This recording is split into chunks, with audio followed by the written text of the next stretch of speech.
welcome back to my channel. My name is Victoria and today we're going to be talking about all of my 5-star reads from this winter. So I have done this video a couple of times seasonally.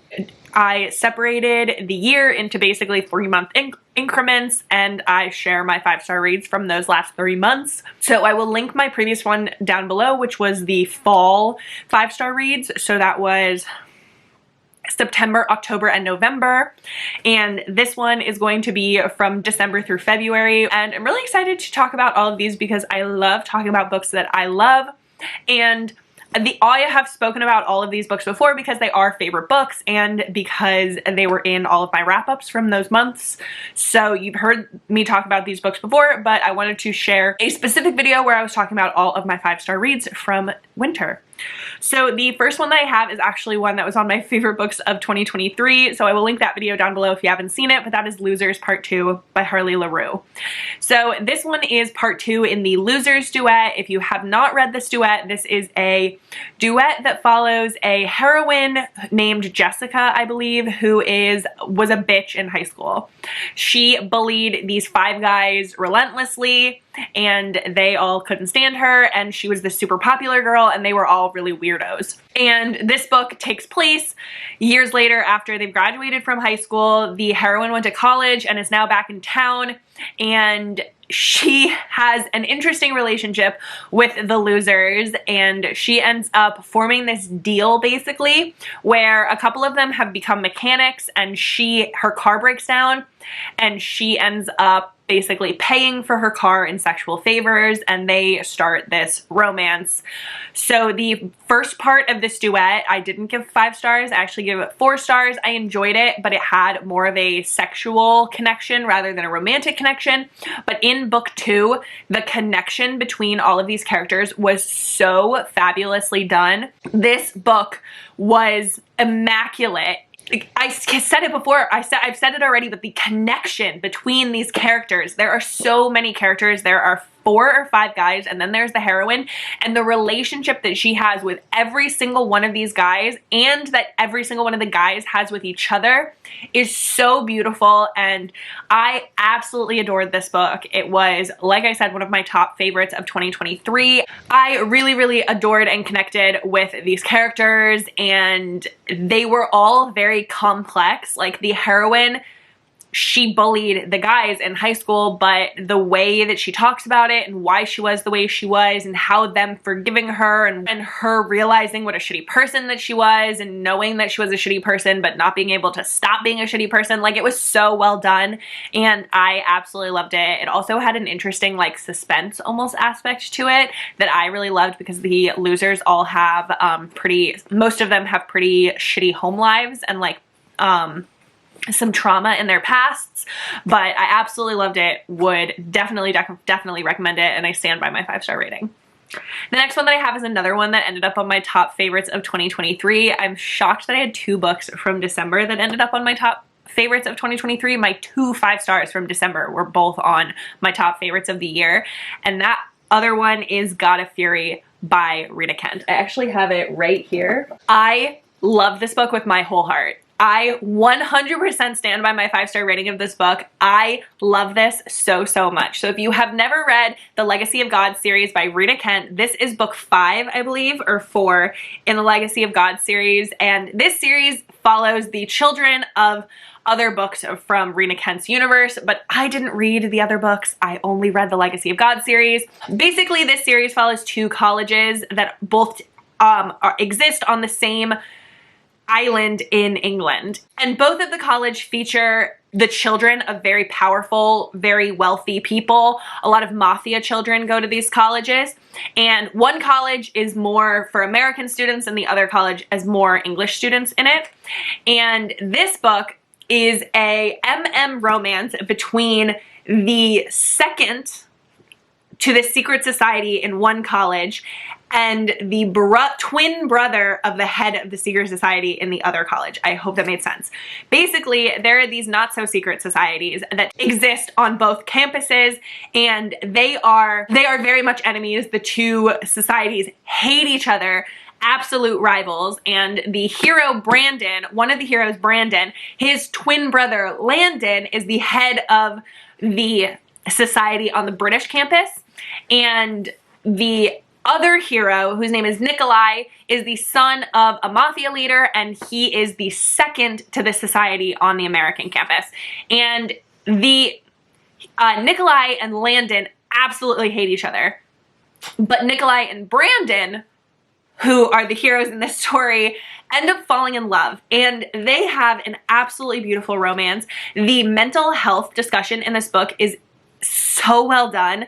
Brandon has been through an absolute horribly traumatic experience in his past, and he is really struggling because of it. He has kind of like OCD in a way to calm himself from the trauma that he went through. He needs to relax his brain and calm himself down, and in order to do this, he does that by sticking to routines and schedules. And Nikolai has kind of like bipolar disorder. He has these like chaotic freak out type moments, and the two of them, they're both struggling, and they are beautiful together. They are so amazing together. The audiobook for this one is so well done, and I just loved this book so much. I explained it so poorly, but it is so good, I promise. I actually think that you should read the rest of the series, but I think you could read this one out of order. I know people who have read it out of order and who have enjoyed it, so I think you can, but I think the rest of the series is fabulous, but the rest of the series is not going to be for everyone. But this book, I think, is the most approachable for outside people who are not fans of Rena Ken. But I adored this book so much, would highly recommend it. It is amazing. We're getting into January now, and the first 5-star read that I had in January was Twilight of Embers by Tessa Hale. This is a reverse harem paranormal dragon shifter romance, and it's so good.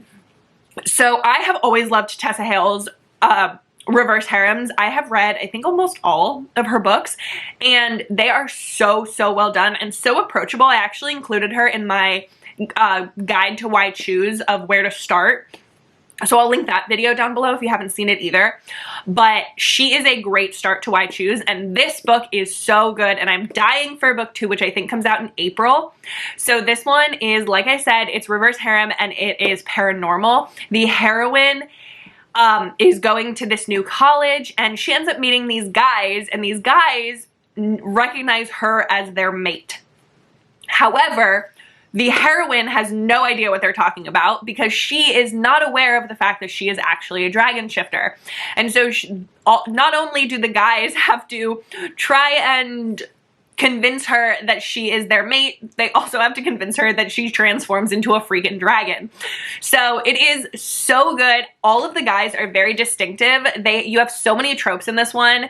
One of the heroes is like a grumpy hero. One of them is like a professor-student situation, age gap. One of them is like an absolute cinnamon roll. You've got some trauma heroes. Like, it is so good, and they're each so amazing. And I love the start of this relationship. Like, this is book 1, so it does end on a cliffhanger. Book 2 is, I just know it's going to be just as good. I'm so excited for it. But I absolutely loved this book and would highly recommend it. Tessa Hale just writes so incredibly well. Her books are so approachable and so fast-paced and interesting and fun. Highly recommend. The next one that I have is Heartless Duke by Scarlett Scott. This is actually a historical, and it's book 2 in her, I can't remember what this series is called, but it's like I said, it's a historical, and this one is an enemies to lovers romance. So the heroine in this one is actually a Irish rebel.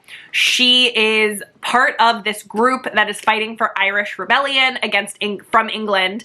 The hero in this one is a member of the British special forces. He's a secret agent, and he is trying to fight against this rebel group from Ireland.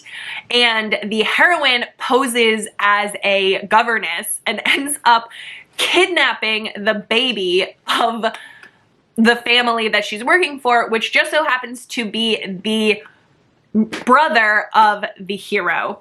And the hero hunts her down and gets the baby back, and then ends up kidnapping the heroine and holding her captive in order to try and figure out who is in charge of the Irish Rebellion. And it isn't enemies to lovers. They are natural enemies. They're on opposite sides of this war, but they end up falling in love, and it is so good. The heroine in this one is so fucking sassy, and I love it. It is that kind of tension where they're like, I don't want to be attracted to you, but I have literally no choice. And it is like my favorite kind of enemies to lovers. It's done so freaking well, and I absolutely adored it. Like, the captor-captive situation is just so fun and interesting, and I loved both of the characters. The like whole like rebel plot of Irish rebel plot was so interesting and fun, and I had a great ass time with this book, and I would highly recommend it. The next one that I have is Laura Pavlov's Loving Romeo. I love Laura Pavlov. I've given so many of her books 5 stars, and they just absolutely deserve them. She's one of my all-time favorite authors. This one is her most recent release, and it is a fighter romance. So the hero in this one's name is Romeo, and he is from this small town, and he has this really amazing friend group. They've all been through struggles in the past, and they have just like bonded together, and they have this really, really amazing like friend group of guys, and they're more like family. And Romeo was previously a professional boxer, but he only fought in one professional fight, and he won that one professional fight, but his father died during the fight, so he never really went back to fighting. However, there's this guy who's been like talking a lot of shit about Romeo recently because he is this champion fighter, but the only person that he's ever lost to is the person that Romeo beat. And so this guy who's talking all this shit wants to fight Romeo. And so Romeo ends up agreeing for a large sum of money to have a fight with him. The heroine in this one is actually the daughter of a family in the small town that Romeo doesn't like. And she ends up opening this coffee shop that's right next to the gym that Romeo owns, and they're constantly around each other, constantly seeing each other, and it's not really enemies to lovers, but there is this like dislike in the beginning between them because Romeo judges her based on her family. He does not like her family, and he has good reason for not liking her family, but he doesn't like her family, so he judges her. And they end up having a romance, they talk it out, and they have a fabulous, fabulous romance. I absolutely adored this one. The stuff that goes on between Romeo and the heroine's family is really, really interesting, and to see it all come to light and to see the heroine figure it out and learn about it was just devastating, honestly. It was so hard to read about her and the like belief that she has that her family are good people, and then to see them fall was just hard, but it was so well done. Laura handled it so, so well, and I absolutely adored this romance and would highly, highly recommend it. I am so, so excited for book 2, which follows another one of Romeo's friends, but it is such a good book, and I would definitely, definitely recommend it. I stand by my 5-star rating. The next one that I have is probably going to be one of my top favorite reads of this year, and that is Out on a Limb by Hannah Bonham Young. This one is a surprise pregnancy romance, and it is amazing. Hannah just does an amazing, amazing job of writing these sweet, beautiful stories. The heroine in this one has a limb difference. She has an arm that wasn't fully developed, which is a own voices representation. Hannah has the same thing. And the hero in this one is an amputee. He had cancer and he lost his leg because of the cancer. And the two of them bond over this when they meet at a party, and they end up having a one-night stand. And a couple of weeks later, the heroine, Wynn, finds out that she is pregnant, and she goes and tells the hero, Beau, and Beau is so happy and excited because he didn't actually think that he could have kids because of the chemo that he went through with his cancer. And so they end up having this really beautiful friendship and attraction and growing into this absolutely amazing lovers romance that is just so, so good. It is like a warm hug, this book. It is a sweet as honey type of book. There is not a lot of like outward angst or super intense conflict or anything like that. It is just a adorable, true, beautiful romance. And I don't have a disability, but I have these chronic illnesses that do make my life one that is difficult and one that is not something that I think every guy is going to be able to handle. And reading this book and seeing a guy like Bo have a romance with Win was so beautiful, and it is the kind of romance that I want in my real life, a kind of man that I want in my real life, for someone to see me and see the struggles that I go through and love me with them and help me with them and help me through them and just understand that I can still have this amazing love story despite all of the things that I struggle with in my everyday life. And I just absolutely love it. And Hannah does such a fantastic job, and I would highly, highly, highly recommend this book. The next one that I have is Ashes of You by Catherine Cowles, which is another absolutely amazing, one of my favorite books that I've read so far this year. This one is a single dad nanny romance. The heroine in this one, she went through something so traumatic as when she was a couple of years ago. I don't even know how old she was, but she was a couple of years ago. She was kidnapped and held captive by the serial killer, and she ended up getting away, and she was rescued by the hero. And so a couple of years later, she is in this town and she answers this ad for a nanny for this family, and she shows up at the door, and the guy that answers the door, who is the single dad, is the man who rescued her from this serial killer. And they have this absolutely amazing connection, and she gets hired as the nanny, and the hero has 3 sons. And I loved these kids in this book because they were all old enough to be like involved in the book and in the romance. They brought something special to the relationship that the heroine had with each of them and with the father, with the hero, and it was so well done. Their way that she is able to connect with each of the hero's sons, especially the teenager who's really struggling, is just so beautiful. And the romance that she has with the hero is so good, and I absolutely adored this one.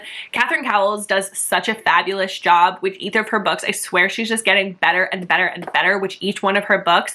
She also writes romantic suspense, so this one's a romantic suspense, and the way that she was able to blend the romance and the suspense so seamlessly to make each one is such an important aspect of the story, and each one holds true. Like each one can stand on its own. Like the romance suspense is not too overwhelming that you miss the romance, and the romance is not too overwhelming that the suspense is lacking. She does such a good job of making this perfect blend, and I absolutely love this book. The next one that I have is actually right here, so I can grab it. But that is House of Flame and Shadow by Sarah J. Maas. Oh, I shouldn't have grabbed it. I just knocked everything over. House of Flame and Shadow by Sarah J. Maas. This book is book 3 in the Crescent City series. I cannot say a whole ton about this book because it is book 3 and it has so many spoilers in it, and I do not believe in spoiling Sarah J. Maas books for people. Absolutely fucking not. But I ended up absolutely loving this book. If you guys know me, you know that Crescent City book 1, House of Earth and Blood, is one of my all-time favorite books ever. I connect to that book like nobody's business, and this book I had such high expectations for, and while it wasn't exactly what I thought it was going to be, it was what it needed to be, and I loved this book. I loved this book. I have seen people's criticisms and I understand what they're coming from, but I don't agree. I really did love this book, and I think that Sarah did a really fantastic job of making it be a Crescent City 3 book. I'm not going to say any more than that because, again, no spoilers, but I really loved it, so I'm very happy with it.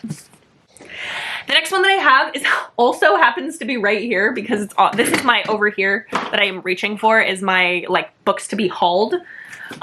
So I have Bride by Ali Hazelwood. This shocked me. The fact that I gave this book 5 stars shocked the absolute hell out of me because I am not a huge fan of Ali Hazelwood's other books.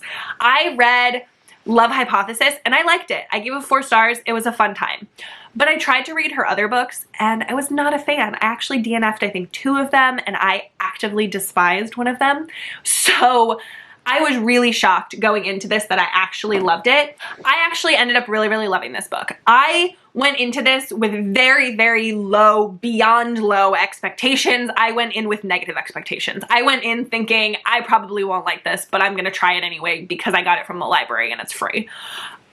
And I was shocked that I ended up loving this. This is an arranged marriage romance between a heroine named Misery, who is a vampire, and a hero named Lo, I believe, who is a werewolf. And the werewolves and the vampires do not get along, but they are trying to have this, they are trying to have this kind of like treaty, I guess, for lack of a better word. I can't think of what I'm trying to say, but they have this treaty between the two of them where they're trying to end the fighting and the devastation between their two clans. And so they have this wedding to unite the peoples. And Misery is there's also this side plot in here of Misery looking for her friend, and she has no idea where her friend might be, but she has one clue, and it happens to be a name. And when she finds out who she's marrying, she agrees to the marriage because she thinks that her friend might be in his territory, and so that's why. But I absolutely loved this. I think the reason why I loved this book so much is because I really, really loved the heroine Misery. I thought she was so amazing and cool, and I really connected to her and understood her struggles and what she was going through. So I ended up really, really loving it, and it had some really interesting paranormal aspects of it. Like, I feel like it would be a really good one for like people who are not sure about paranormal romance and like want to start with paranormal romance, because it doesn't go like too deeply in depth into the paranormal aspects of it. And I had a great time with it. Really, 5 stars. This one is a 5 stars just kind of based on the vibes, but I had a great ass time with it. Would recommend. The last 5-star read that I had from December to February is Serpentine Valentine by Gianna Darling. This one is a sapphic dark romance that I actually had a vlog during, and so I will link that vlog down below. I read it during a vlog, and this one of the heroines in this one, her name is Lex. She was assaulted by a professor on her college campus, and nobody believed her.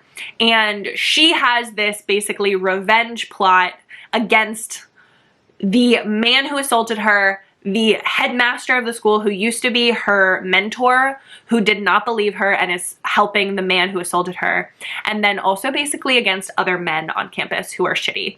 And she forms this group called the Man-Eater Club, where she goes after men on campus, and she also seduces the daughter of the headmaster, Luna, and they end up having a romance. And the girl power in this book is fabulous. Lex, in her pursuit to take down the men on campus, she ends up forming this group of women who have all been victimized by men and really hyping them up, really helping them out, and like making them feel strong and powerful, and making them, she basically helps them get back some of what was taken from them by the men that assaulted them.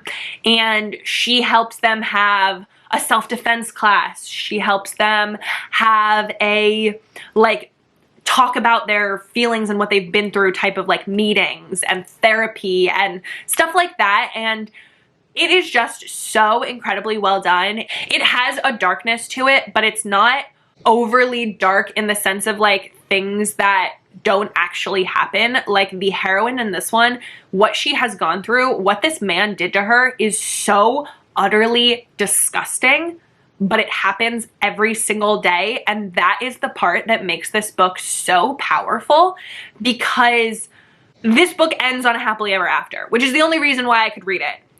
But in everyday life, women don't get that justice.